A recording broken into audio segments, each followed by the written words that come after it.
This video is about life cycle assessment of conventional reinforced concrete slab as compared to a half-precast reinforced concrete slab. With the current practices in architecture and construction, 40% of the world's materials and energy is used by buildings. It is therefore important for the designers to consider the environmental effects of materials used in construction. In this context, precast concrete slab systems have been proposed by various researchers because of their advantages in terms of quality, convenience, and construction period. Recently, a half-precast slab, also known as composite slab, was developed to replace existing construction methods. In this video, the environmental impacts of two types of slab systems are compared by life cycle assessment using CIMAPRO.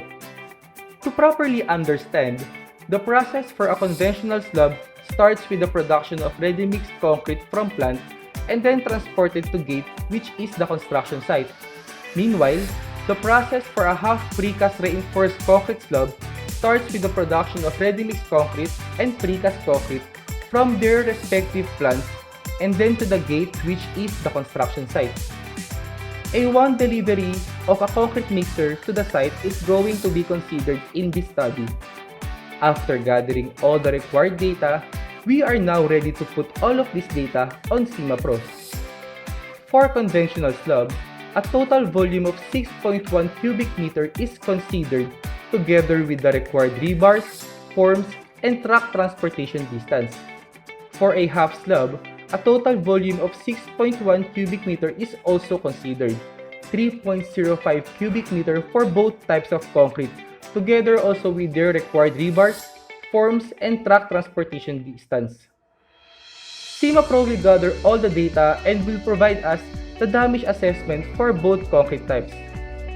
This is the damage assessment section produced by CIMAPRO. It turns out that half-slab concrete produces less emissions as compared to the conventional concrete that may damage human health, ecosystems, and resources.